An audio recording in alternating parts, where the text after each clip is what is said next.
एक बार की बात है, भगवान बुद्ध अपने शिष्यों के साथ एक गांव में उपदेश दे रहे थे।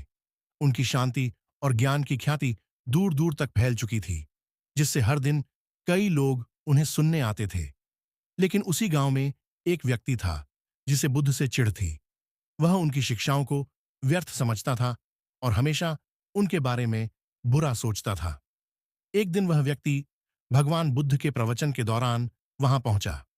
जैसे ही उसने बुद्ध को बोलते देखा, वह क्रोधित हो गया और बिना कुछ सोचे समझे उन्हें अपशब्द कहने लगा। वह न केवल उनका अपमान कर रहा था, बल्कि उन पर झूठे आरोप भी लगा रहा था। हालांकि बुद्ध ने उसकी ओर देखा और मुस्कुराते हुए शांतिपूर्वक बैठे रहे। उस व्यक्ति ने सोचा कि शायद बुद्ध ने सुना नहीं, इसलिए वह और जोर से चिल्लाने लगा। लेकिन बुद्ध के चेहरे पर शांति बनी रही। कुछ देर बाद जब वह थक गया और चुप हो गया, तब बुद्ध ने बहुत ही मधुर स्वर में उससे पूछा, यदि कोई व्यक्ति आपको एक उपहार लाए और आप उसे स्वीकार न करें, तो वह उपहार किसका रहेगा? वह व्यक्ति थोड़ा चौंका और बोला, अगर मैं उसे स्वीकार न करूं, तो वह उसी का रहेगा जिसने उसे लाया है। बुद्ध ने मुस्कुराते हुए कहा, ठीक वैसे ही, यदि कोई मुझ पर क्रोध करता है, अपशब्द कहता है और मैं उसे स्वीकार नहीं करता, तो वह क्रोध उसी के पास रह जाता है। मैं उसे अपने भीतर नहीं लेता।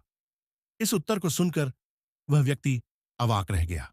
उसे अपनी गलती का एहसास हुआ और उसने बुद्ध से क्षमा मांगी। उसने समझ लिया कि क्रोध करने से कोई लाभ नहीं, बल्कि शांति और धैर्य से ही जीवन सुखमय बनता है। यह कहानी हमें सिखाती है कि दूसरों का क्रोध और नकारात्मकता हमें तब तक प्रभावित नहीं कर सकते, जब तक हम उन्हें अपने भीतर स्वीकार न करें। शांति और धैर्य ही सच्ची शक्ति है और हमें हर परिस्थिति में अपने मन को शांत रखना चाहिए।